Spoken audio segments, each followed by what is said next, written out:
Terus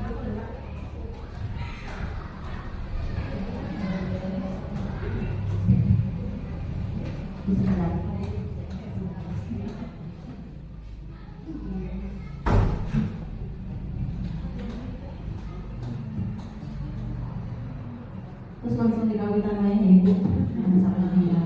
Assalamualaikum warahmatullahi wabarakatuh.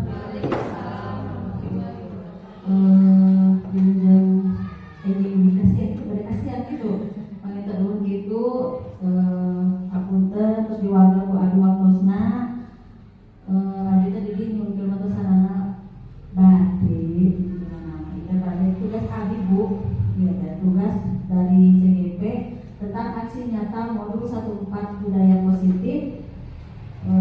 Saya angkatan 11 di SD 2 Kabupaten Sukabumi Panitia itu. Panitia kami pengalaman kami cuma untuk waktu kawin sekedar cuma komputer gitu beli nomor sama ibu-ibu. Saat itu dikawitan dulu cuma bismillah. Bismillahirrahmanirrahim. Mudah-mudahan acara ini dari awal sampai akhir bisa lancar, selesai juga sampai nanti terakhir ya. Baik Bu, pertama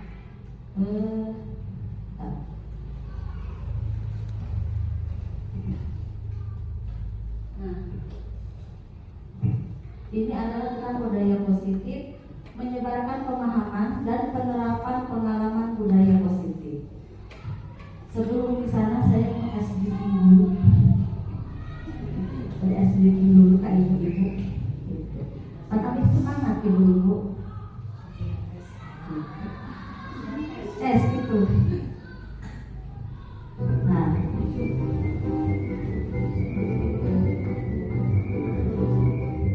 coba lihat gambar aku. Gambar apa Bu? Pinguin. Burung. Kita lihat. Pinguin atau apa?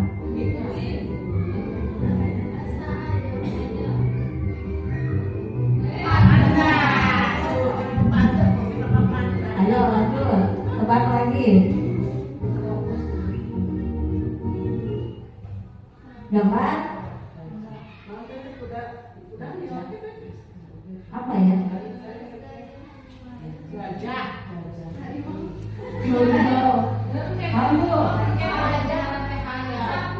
Sapi.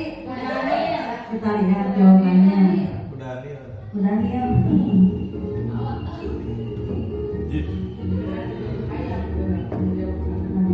Itu belakangnya gajahnya. Udah gogo.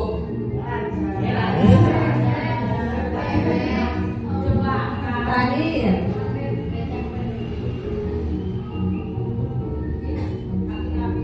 Dulu fokus dengan katanya tuh. Perhatikan gambar berikut.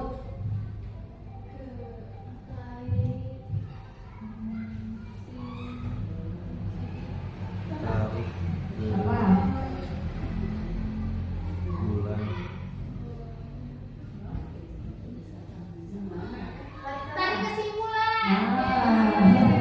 Tarik kesimpulan. Oke. Tarik kesimpulan. Baik. Nanti lagi ya bikinnya. Udah dong, materi dulu ya. Nanti ya. Nah, pertama Bu, menyebarkan pemahaman dan penerapan pengalaman budaya positif. Saya mau tanya, menurut Ibu, budaya positif itu seperti apa? Di pikiran Ibu, budaya positif itu apa? Boleh. Ada lagi budaya positif gitu. Apa ya? Perilaku yang baik. Bisa.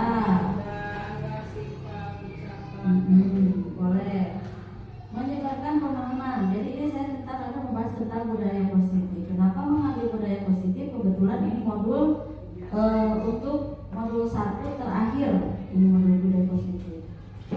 Baik, konsep inti budaya positif di sini ada beberapa. Ada perubahan paradigma belajar, ada disiplin positif, ada nilai-nilai kebajikan, kebutuhan dasar manusia, motivasi perilaku manusia, posisi kontrol guru, keyakinan kelas, dan segitiga restitusi. Nah, Bu, ini lu pernah lihat ini nggak? Pernah. Apa ini kan? Ya. Ada lagunya. Pernah dengar? Nah, di sini Ibu akan ada pengertiannya. Pembelajaran dengan paradigma baru merupakan pembelajaran yang dirancang berdasarkan prinsip pembelajaran berpreferensi sehingga para peserta didik belajar sesuai dengan kebutuhannya berdasarkan tahap perkembangan sesuai teori psikologi modern untuk mewujudkan profil belajar Pancasila. Ada berapa dimensi, Bu? 6. Saya punya lagunya. Siapa tahu ada yang belum pernah dengar. Ini lagi sedang digalakkan di mana-mana kan? Pernah dengar nggak? Belajar Pancasila, beriman dan bertakwa pada Tuhan yang Esa dan berakhlak mulia, berkebinekaan global, gotong royong mandiri, kreatif dan bernalar kritis. Belajar Pancasila, beriman dan bertakwa pada Tuhan yang Esa dan berakhlak mulia, berkebinekaan global, gotong royong mandiri, kreatif dan bernalar kritis. Akhir ibu-ibu bisa? Iya. Soalnya sedang digalakan oleh profil pelajar Pancasila. Nanti selanjutnya. Ini ada 6 dimensi. Nah, di sini 6 dimensi ini ada berkebinekaan global, gotong royong, kreatif, bernalar kritis, mandiri, dan beriman bertakwa kepada Tuhan Yang Maha Esa dan berakhlak mulia. Sekarang mau nanya ibu-ibu, yang pertama di pikiran itu profil pelajar Pancasila anak-anak harus apa?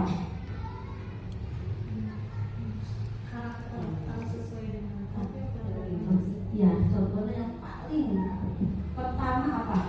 Mandiri. Terus apa? Bertakwa kepada Tuhan Yang Maha Esa dan berakhlak mulia. Pasti yang pertama pengen seperti itu kan? Anak-anak apalagi di zaman sekarang. Lanjut. Di sini ada miskonsepsi tentang teori kontrol. Di sini ada gambar.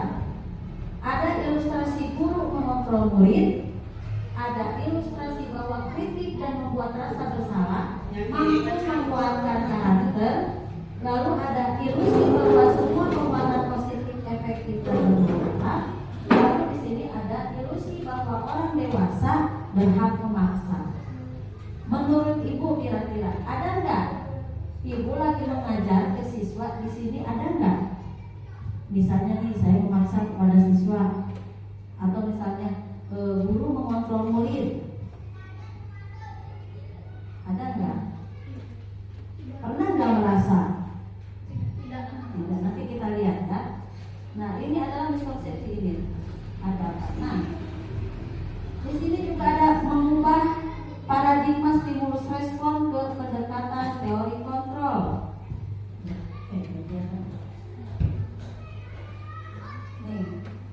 Di sini ada stimulus respon, ada teori kontrol. Ini beda, Bu. Yang pertama, realitas kebutuhan kita sama. Yang kedua, realitas kebutuhan kita berbeda. Misalnya, kan si anak tuh tiap anak tuh karakternya beda-beda.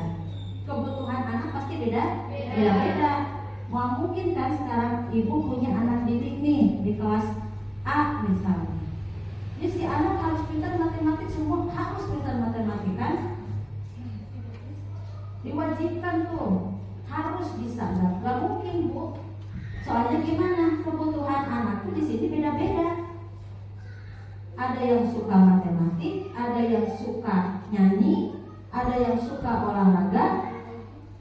Gak mungkin dipaksakan. Terus gimana? Ada solusi? Gak mungkin kan kita mengajar setiap anak tuh yang satu harus nyanyi, yang satu harus ini. Gak mungkin kan dalam satu hari kita mengajar 40 siswa misalnya. Tiap siswa tuh belajar beda-beda, gak mungkin kan?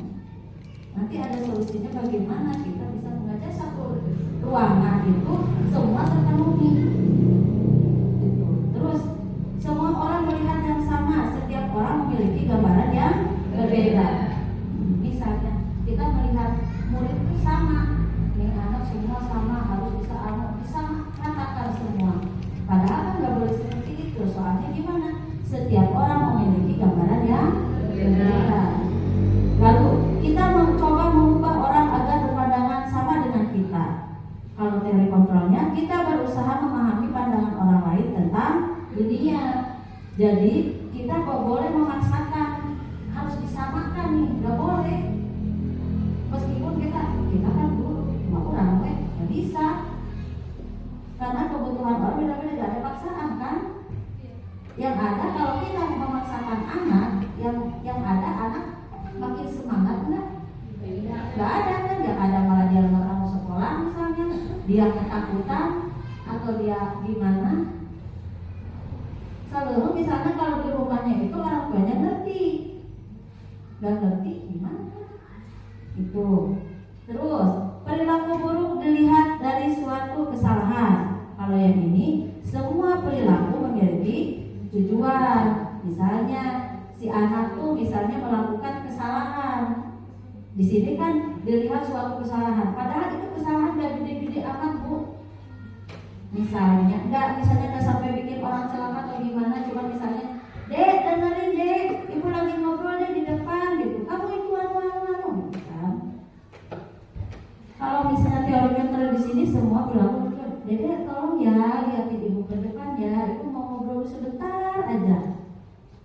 Gitu kan, bisa seperti itu. Jangan gitu kan, anak juga nggak akan kok misalnya takut ya Allah gitu. Kenapa ibu saya seperti ini, ibu saya seperti ini gitu kan. Terus ini, orang lain bisa mengontrol saya, sedangkan di sini hanya Anda yang bisa mengontrol diri Anda. Misalnya ini, kita dikontrol orang mau nggak? Misalnya harus seperti ini, mau nggak? Tidak kan? Jadi kita hanya bisa mengontrol diri sendiri. Kayak mengontrol diri sendiri kayak misalnya menjaga emosi gitu loh. Gak mungkin kan kita lagi belajar anak misalnya kan kok apalagi ada kelas 1 ibu ya mau tadi anak 3 juga sama, gak mungkin kita balik mah kan gak mungkin emosinya naik sampai ke bentak anak kan gak mungkin. Jadi kita harus kontrol diri. Memang tidak semudah itu, udah saya juga ngerti ngerasain, tapi kan posisi kita sebagai apa nanti dijelasin posisi kita sebagai apa gitu.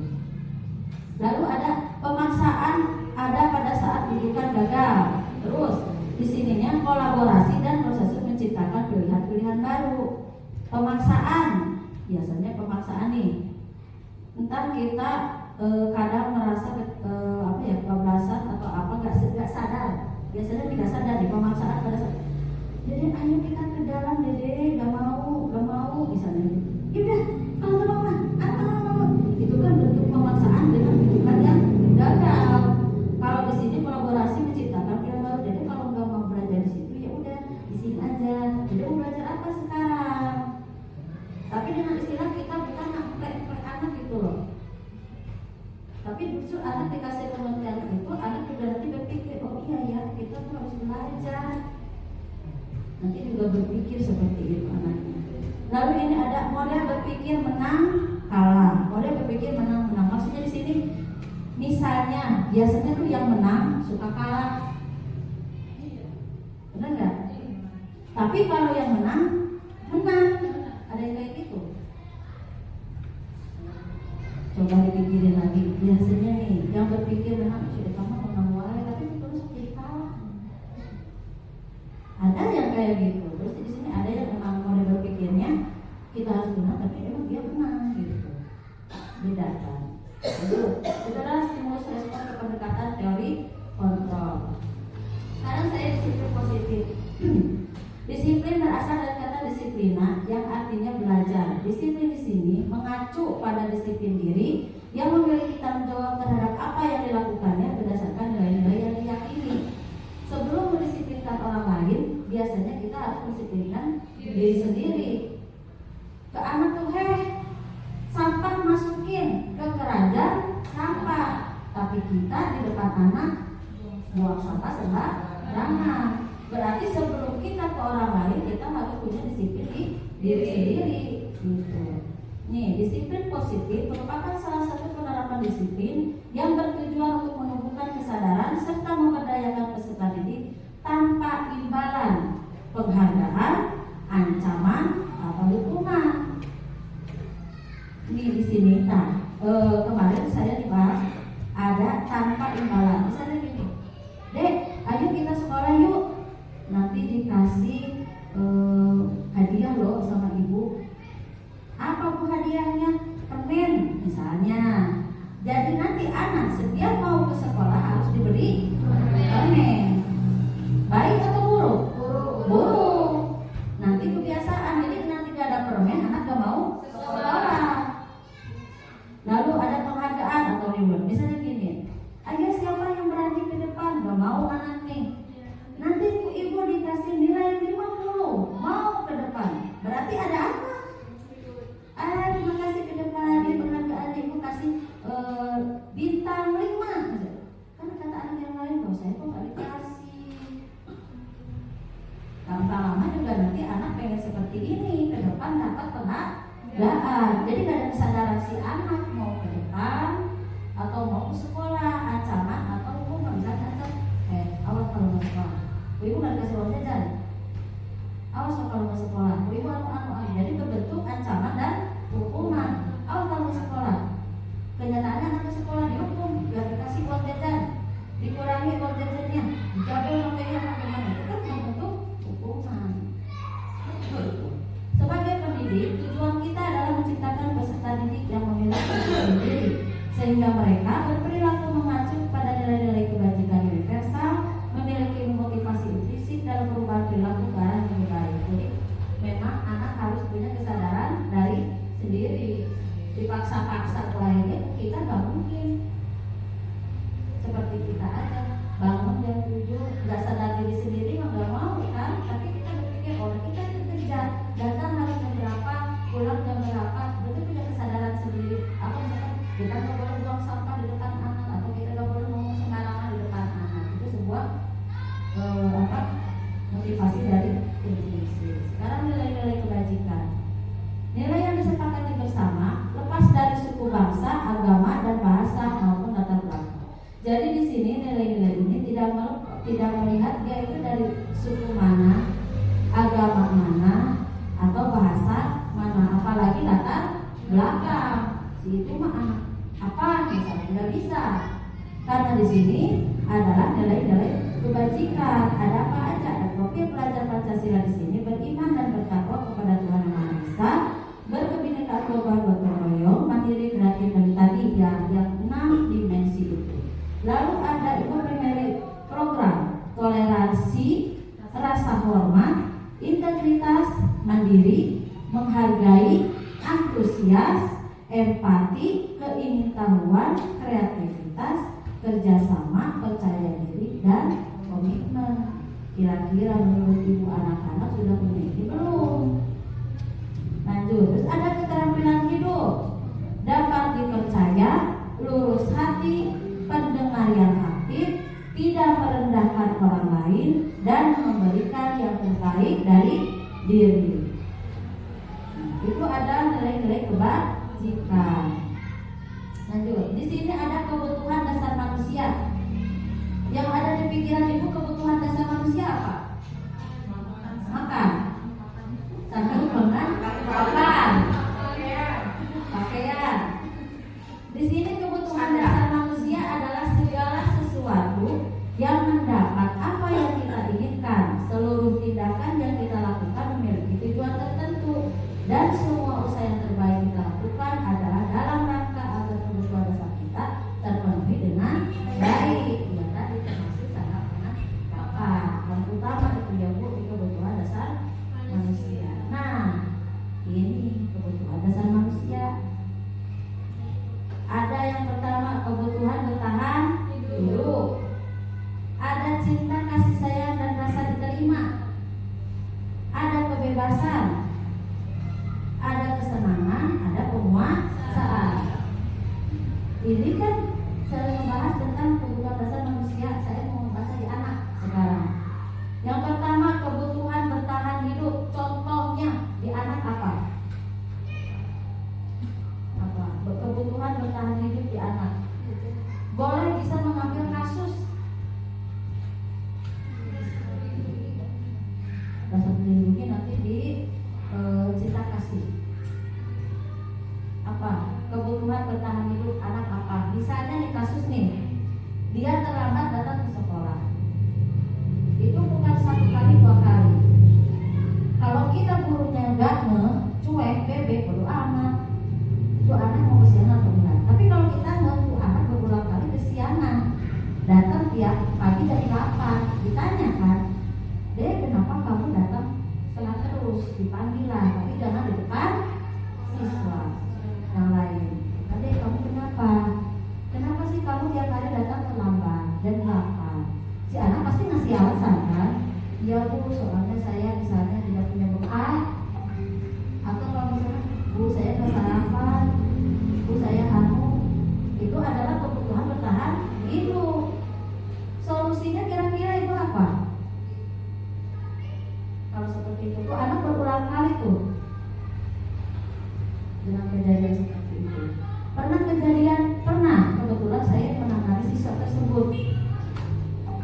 Pernah Bu, waktu itu anak kelas 1 ditanya sama saya itu beberapa kali ditanya, dia nggak kesiangan, cuman dia nggak jajan.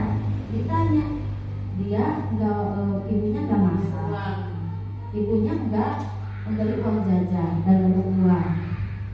Solusinya gimana menurut ibu? Iya, sama orang tuanya itu. Cuman kalau misalnya orang tuanya tidak ada, kan kebutuhan orang beda-beda. Ya bisa dengan sedikit rezeki bisa. Kalau kita punya makanan apa bisa. Tapi nanti dikasih pengetahuan juga ke anaknya, nanti jangan terlambat lagi ya. Dan kita berkolaborasi dengan orang tuanya, menghubungi orang tuanya, bicara, Bu, ini anak kesiangan, kami dengan begini. Jadi kita kolaborasi juga dengan orang tua. Kenapa anak bisa sampai seperti itu? Gitu. Lalu ada cinta, kasih sayang, dan rasa diterima. Di satu kelas pasti ada anak yang misalnya caper, pasti ada. Mau mungkin nggak ada di satu kelas, nggak ada seperti itu, pasti ada. Seperti misalnya nggak bisa diem, mengganggu orang, itu kan caper Bu. Cari perhatian kita, pengen diperhatiin. Tapi kadang kita si kita anu gitu. Padahal kalau bisa aja kan kita nggak tahu si anak bisa seperti itu kenapa. Kita bisa tanya ke anak dengan apa ya, di Dek sini Dek, pendekatan personal. Nanya ke anak, Dek kenapa kamu gitu? Bisa aja si anak kan bapaknya misalnya bapaknya nggak ada, ibunya nggak ada dua-duanya tapi sibuk misalnya gitu. Atau misalnya ada dua-duanya tapi nggak mau pada ngurus, kan beda-beda. Jadi dia membutuhkan cinta, kasih sayang, dan rasa diterima. Atau ada kasus kedua, anak tidur di kelas, tidur aja di kelas, ditanya alasannya itu kesiangan gadang. Emang di rumahnya nggak di Dek suruh tidur enggak kan? Ada, jadi orang tua ada, ya udah terserah. Iya, jadi bisa aja kasus kedua anaknya tidur di kelas atau enggak campur dia ke kita gitu.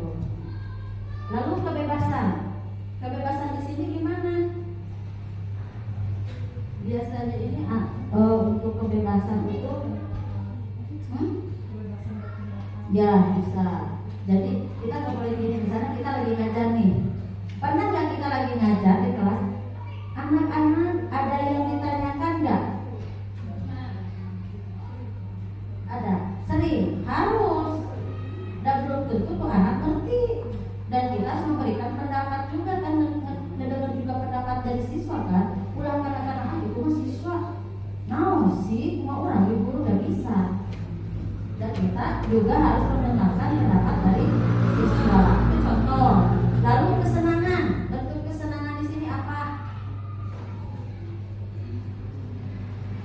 Misalnya anak begini, Bu, saya nggak mau belajar di meja, saya pengen emper di bawah.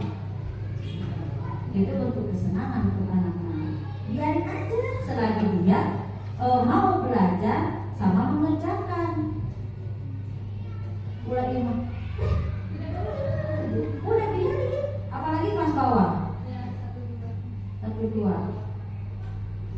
Itu mah udah biarin aja selagi dia mau mengerjakan dan mau belajar, udah biarin aja. Lalu penguasaan, nah ini penguasaan di sini saya mau mengambil kasus bullying. Jadi ada di satu misalnya, saya ambil contoh misalnya ada satu orang atau satu anak tuh bertindak dia paling bisa atau paling berkuasa atas temannya. Atau bagi itu ke temannya, Bu, saya emang mau belajar matematik. Terus mau belajar apa? Pengennya belajar IPA, gak mau belajar, udah gak mau.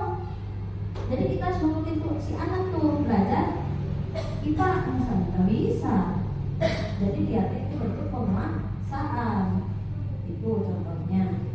Lalu ada 3 motivasi perilaku manusia. Di sini untuk menghindari ketidaknyamanan lingkungan, untuk mendapatkan imbalan atau penghargaan dari orang lain, lalu yang terakhir untuk menjadi orang yang mereka inginkan dan menghargai diri sendiri dengan nilai-nilai yang mereka percaya.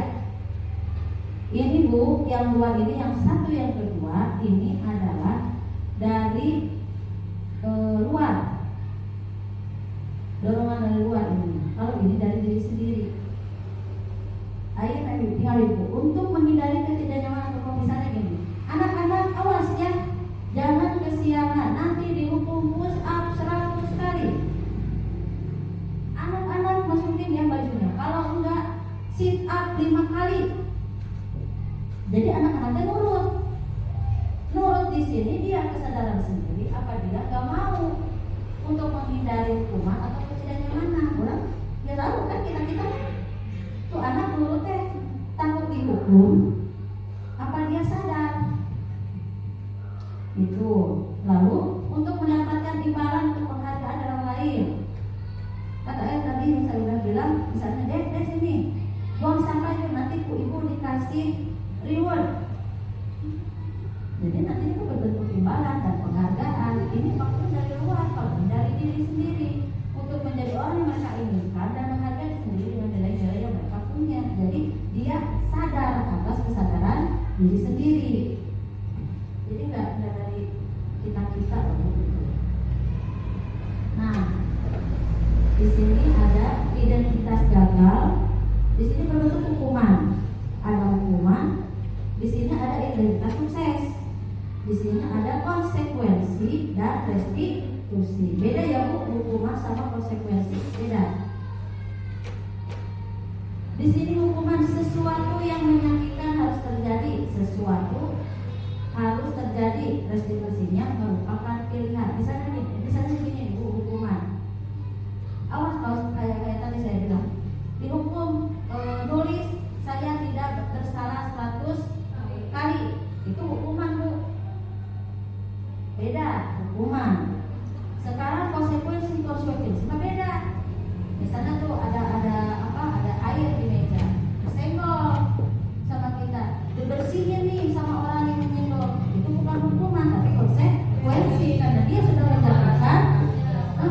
Jadi dia juga yang membersihkan. Beda antara hukuman dan konsekuensi. Kalau restitusi di sini memberikan pilihan, misalnya mau membersihkan atau enggak, mau diingat atau enggak. Jadi ini memberi pilihan. Beda ya Bu. Dan ini mah gara-gara anaknya apakah hukuman atau konsekuensi maksudnya?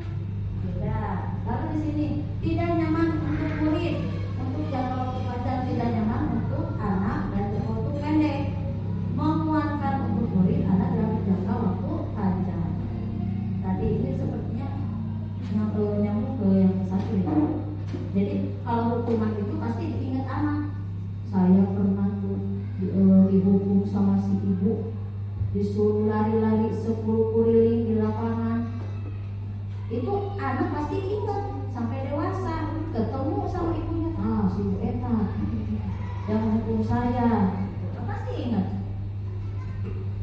Lalu konsekuensi mah pasti juga anak ingat, karena pasti bertanggung jawab. Dan iya, emang saya yang itu. Jadi beda ya, aku harus dibedain.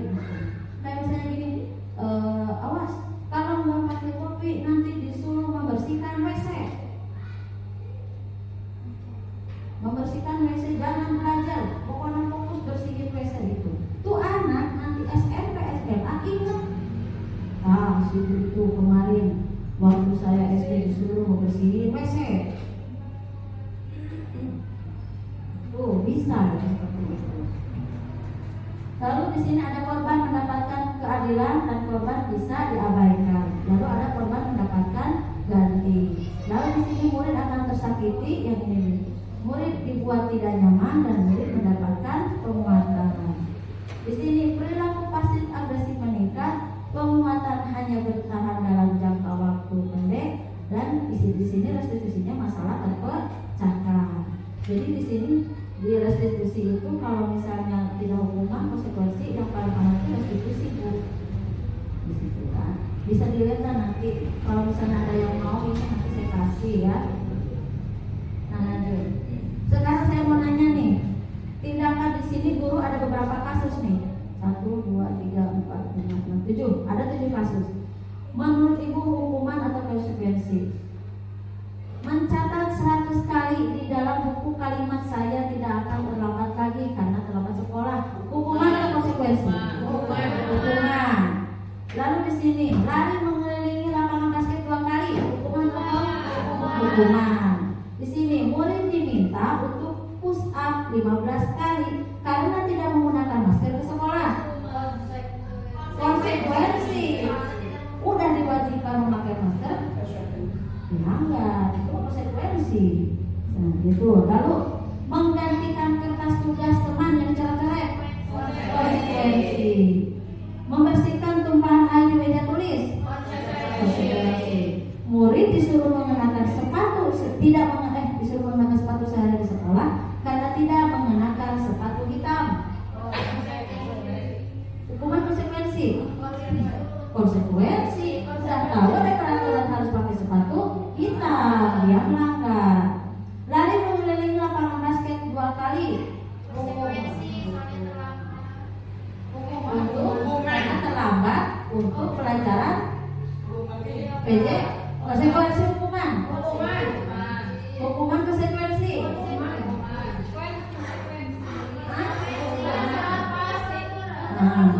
Terus apa bedanya sama yang di atas? Hukuman. Beda, cuma bedakan aja. Lalu berdasarkan tabel tersebut kita bisa melihat penjelasan tentang hukum, konsekuensi dan restitusi. Di sini ada konsekuensi bersifat terencana, sudah sepakati, bentuk-bentuk konsekuensi dibuat oleh pihak sekolah. Lalu hukuman tidak terencana, bersifat satu arah, bisa berupa hukuman fisik, psikis, atau kata-kata kotor.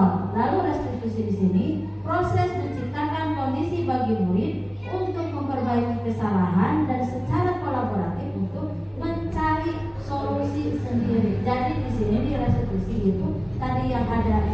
Nah, ini adalah bentuk dari nanti untuk mencari solusi. Nah, Ibu bisa dipikirin lah sama Ibu, kira-kira saya ke anak selama ini hukuman atau konsekuensi? Konsekuensi atau restitusi? Pernah nggak anak dikasih pilihan? Itu bisa aja termasuk restitusi. Lalu perbedaan. Ini ada kasus. Contoh kasus, ada seorang siswa tidak mengerjakan tugas PR nih. Hukumannya guru menghukum dengan lari 10 kali, atau guru marah dan murid takut. Ini hukuman. Kalau konsekuensi, guru memberikan konsekuensi untuk mengerjakan pada jam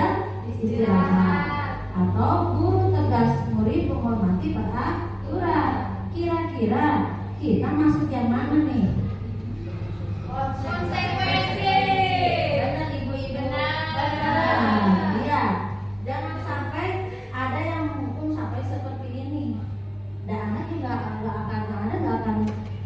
akan sadar dia, punya kesadaran diri. Anak takut, gak mau belajar, gak mau anu gitu kan? Anak mau seperti itu. Kalau restitusi di sini, guru menanyakan keyakinan kelas dan membantu menyelesaikan masalahnya. Lalu guru terbuka, siswa menghormati dirinya dan orang lain. Jadi tanya dulu nih anak, kenapa nggak mengerjakan tugas? Dia, kenapa kamu nggak mengerjakan tugas malam? Bu, saya ketiduran. Kenapa? Saya main-main sampai sore capek. Dia, kenapa kamu nggak mengerjakan tugas? Nggak ada yang bisa bu, di rumahnya nggak ada yang mau ditanya. Solusinya gimana? Kita sebagai guru harus mencari solusi. Gitu kan? Lalu di sini ada 5 posisi kontrol. Nah, ibu di sekolah mengajar anak termasuk yang mana 5 posisi kontrol ini? Apakah sebagai penghukum? Seorang penghukum bisa menggunakan hukuman fisik maupun verbal, atau membuat orang merasa bersalah. Posisi ini guru akan berusaha bersuara lebih lembut. Lalu teman, guru pada sisi ini tidak akan menyakiti murid, namun akan tetap berupaya mengontrol murid dengan persuasi. Kalau di sini sebagai monitor, pemantau. Memonitor berarti mengawasi. Di sini ada sebagai manajer. Posisi mentor di mana guru berbuat sesuatu bersama murid, mempersilahkan murid mempertanggungjawabkan perilakunya, mendukung murid agar dapat menemukan solusi. Ibu anak ini yang mengontrol dulu. Kira-kira satu, posisi kontrol 1, pilih 1. Di mana? Manajer. Ibu sebelah sini. Manajer. Apa? Pernah nggak pembuat merasa bersalah? Benar. Ada nggak? Ada. Coba kasih seperti ini. Ini anak nggak bisa diam di kelas. Dipanggil ke meja. Dek, jangan sibuk dek. Ibu kan capek menjelaskan. Nggak kasihan deh sama ibu. Pernah nggak? Pernah. Itu tuh termasuk membuat rasa bersalah. Jadi si anak tuh gini, iya kasihan ternyata ibu kita gara-gara kita. Benar nggak? Pernah kejadian? Itu membuat orang merasa bersalah. Lalu sebagai teman, biasanya teman di sini untuk biasanya ya, yang saya alami itu untuk kelas atas. Kelas bawah sih bukan teman ya, biasanya untuk kita bisa memonitor sebagai manajer. Kalau untuk teman biasanya untuk kelas atas curhat. Soalnya posisi dia itu udah masuk kategori remaja dan itu labil emosinya. Kalau kita nggak berlaku sebagai teman, dihauk salah, jadi dihauk baik salah. Bener nggak bu? Dihauk kayak balik ngehauk. Adik ibu, percaya kamu anu. Jadi dihauk salah. Jadi emang kita memang harus bertindak sebagai teman. Dalam artian bukan kita hey bro, bukan. Tapi kalau kita berteman seperti ini, kita harus, kamu kenapa sih? Ada masalah ya? Sok ceritain sama ibu. Nanti siapa tahu ibu bisa ngasih solusi. Itu seperti teman.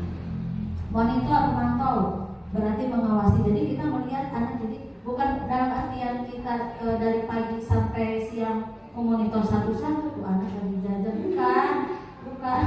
Atau bisa si anak bilang satu kemana? Ke WC, diawasi ke WC dekat. Jadi maksudnya memonitor di sini kita tahu dalam satu kelas misalnya 20 siswa nih, tahu yang satu gimana, kita memonitor aktivitas sehari-hari dia.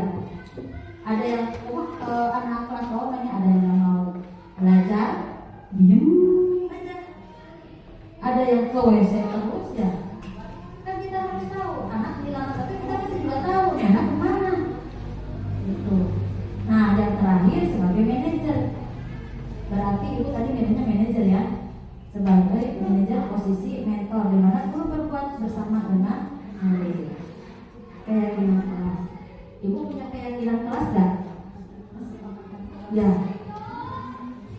Di tiap kelas untuk saya di SD ya Bu.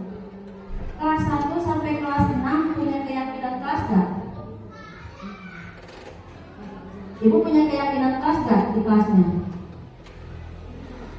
Peraturan atau kesepakatan kelas? Punya gak? Punya. Seperti apa? Itu berdasarkan kita yang buat atau berdasarkan anak-anak? Pernah ditanya gak? Hei anak-anak, ayo kita bikin kesepakatan kelas. Apa aja? Pernah gak? Atau gurunya yang mengerjakan? Ayo. Untuk guru-guru SD nih biasanya ditanya ke anaknya, hei anak-anak, ayo kita bikin kesepakatan kelas. Apa aja yang nggak boleh? Pernah nggak? Atau kita yang bikin? Nih. Ada awal semester. Nah,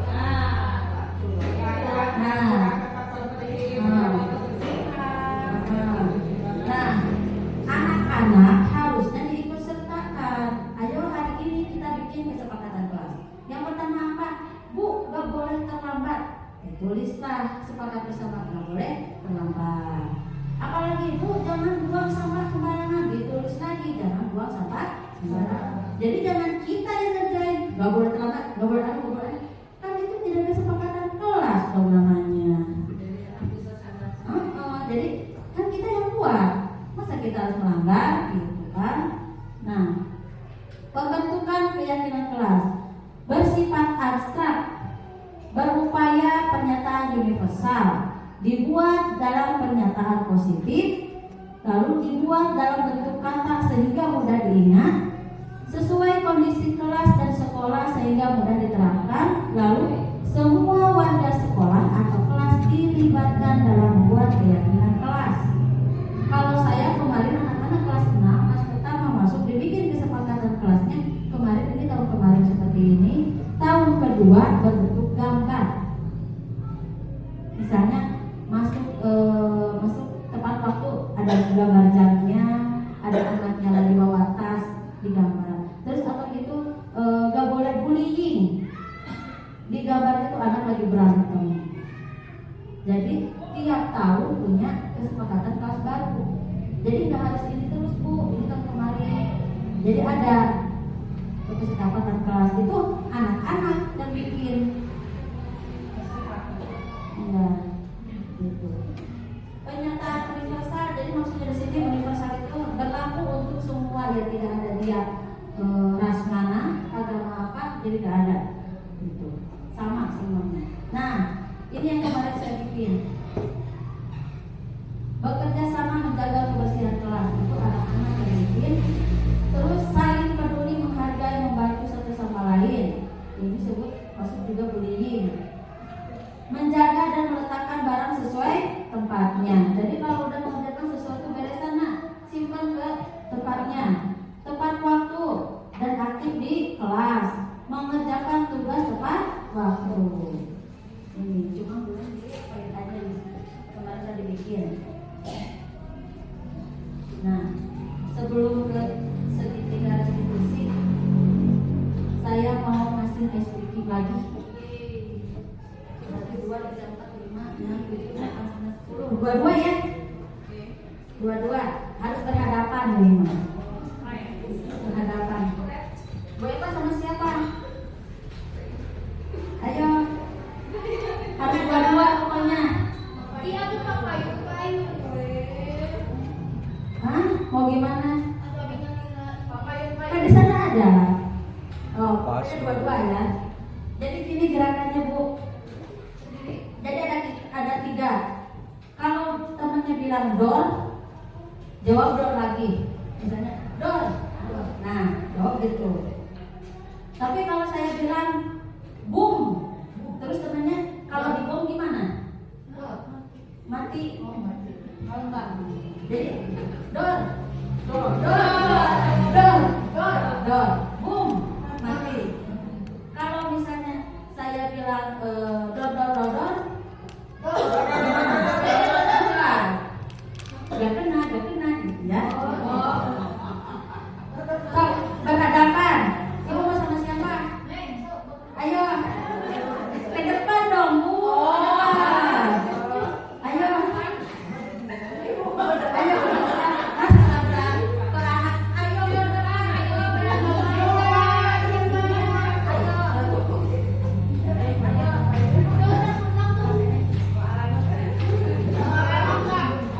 Ayo, ayo siapa? Siapa dulu? Sok Bu Eva sama Eva dulu ke depan. Aku sisa mau. Sok. Ayo. Ayo, Mas Ahmad kalah sama anak-anak. Ayo, di mana mau di sana atau di depan? Di depan katanya Bu. Ayo. Ayo. Ayo di depan. Siapa yang mau? Ya, Bonong habis ini ya. Siapa yang mau ngobrol itu pertama? Siapa yang mau ngobrol pertama? Oh, cepat ya. Oh, 1, 2, 3. Boom.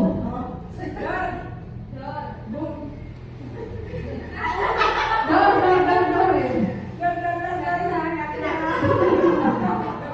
Harus cepat Bu, cepat. Balik lagi.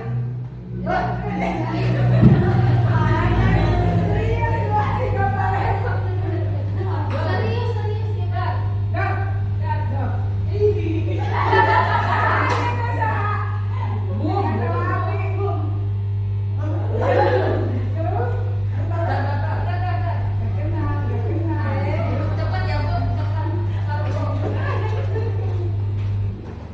Itu bisa buat di kelas loh Bu. Apa di mana Ibu?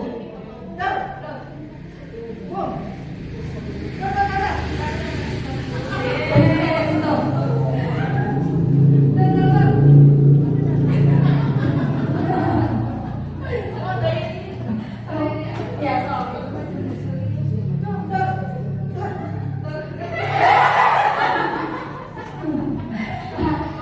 kurang konsen sini Bu.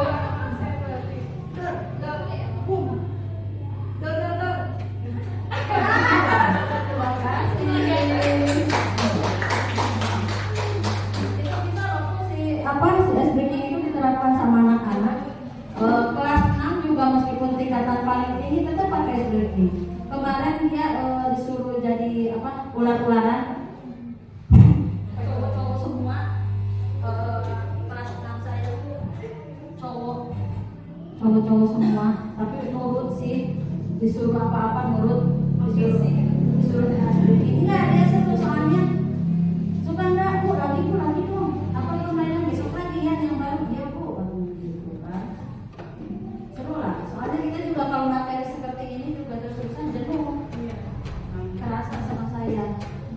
Jadi anak juga jangan apalagi anak ini loh Bu, si model pembelajaran jangan hanya kita ngasih materi ke anak. Udah zaman kita berceramah terus di depan. Jadi minimal anak tuh dibentuk kelompok, kita kasih kasus ke anak, kasih masalah. Misalnya tukang atasnya, kita kasih masalah nih. Misalnya ada cerita apa, terus dipecahkan, dikasih solusi. Terserah dia mau bentuknya seperti apa, solusinya yang B seperti apa, pokoknya anak dikelompokkan. Jangan kita hanya, hei anak-anak, 2 jam penuh kita diem di depan, gak mungkin, jenuh anak, kerasa. Yang ada masuk nggak ke materi? Enggak, keluar gini, udah ngeliat temennya istirahat, gak akan masuk Bu. Minimal dia kasih SBK dulu lah. Gimana dong? Saya nggak bisa SBK, banyak di YouTube Bu, cari SBK seperti itu. Lalu gak mungkin kita ngasih ceramah terus, anak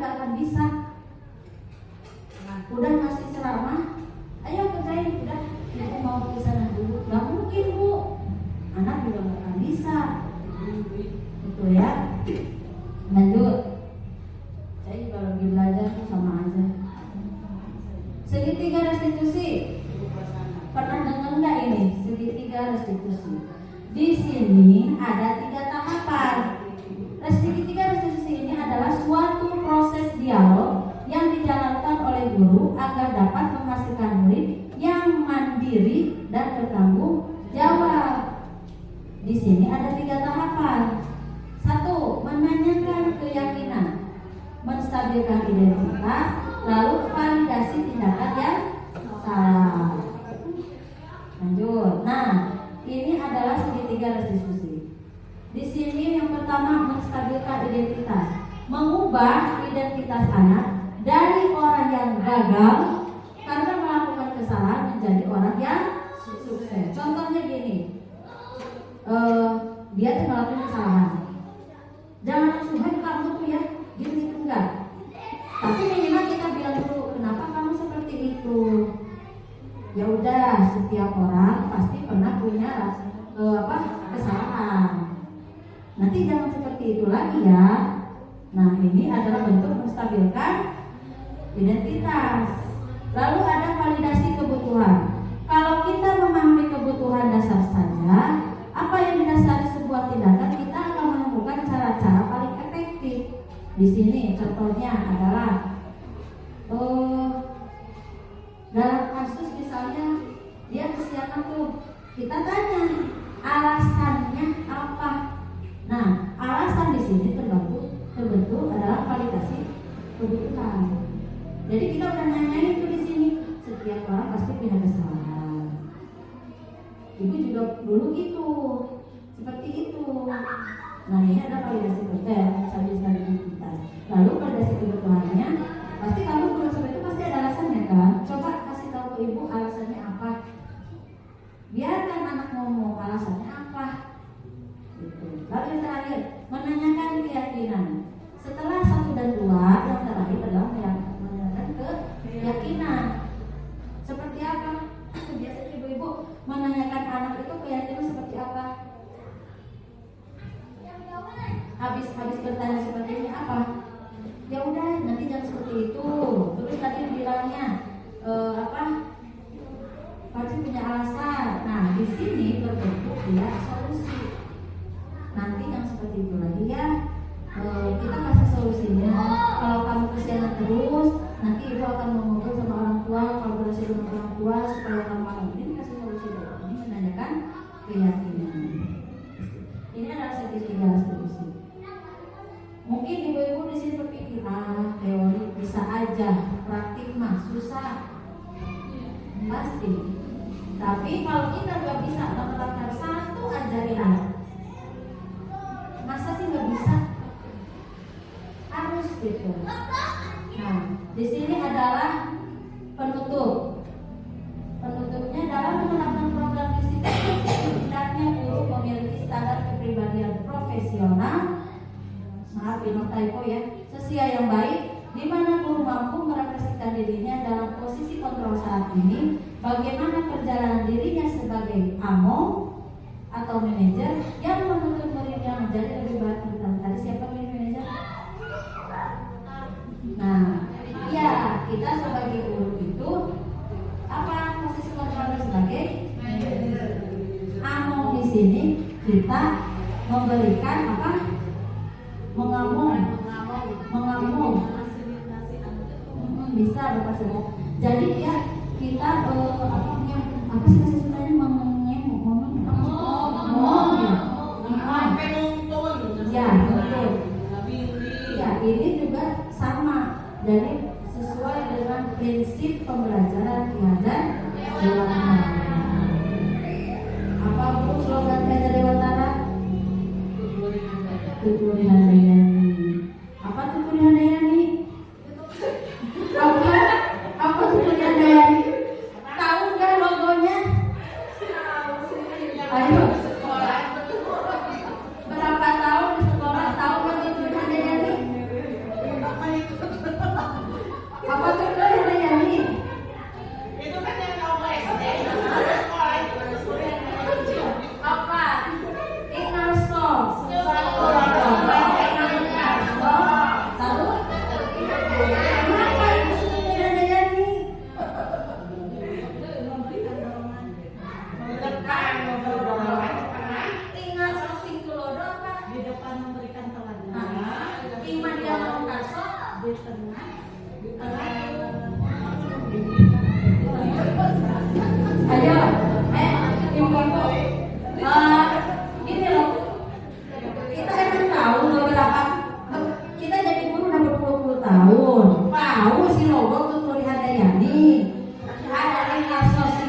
Karso Tuturi Hadian. Tahu nggak itu?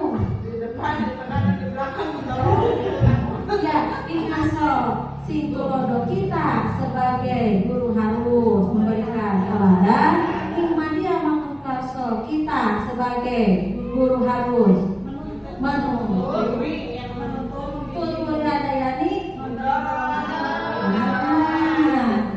seperti itu. Jadi bukan saya untuk mengajari, tapi kita saling mengingatkan aja.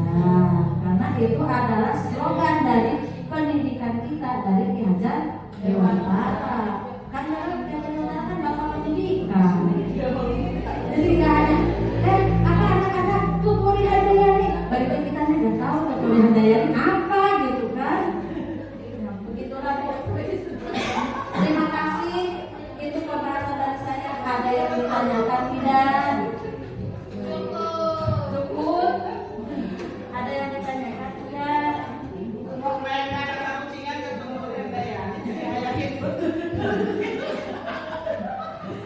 Ini ada suka dipelajari ya.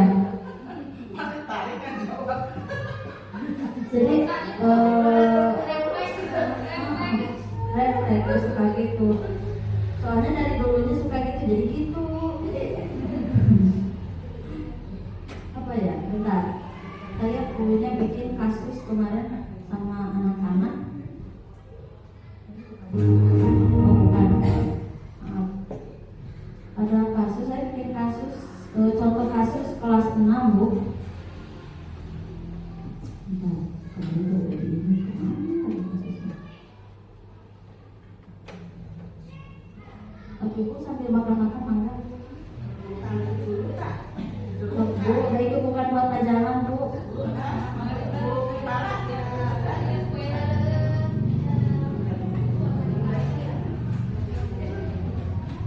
Oke.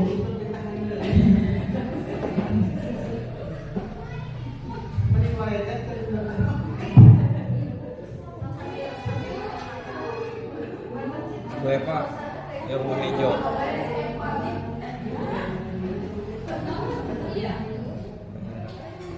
Alungkan ya Bu.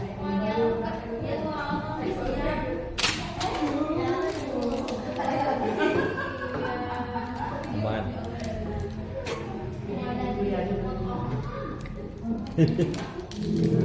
Kita perlu motor.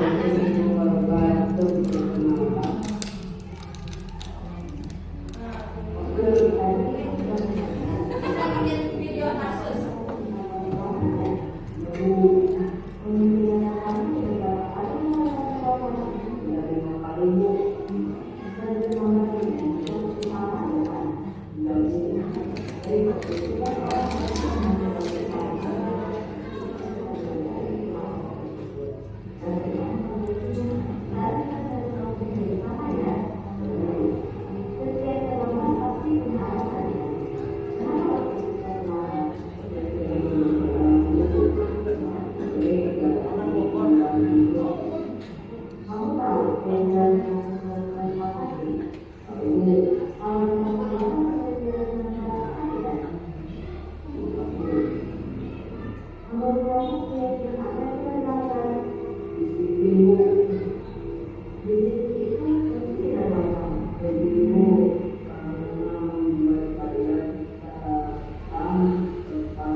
saya hari ini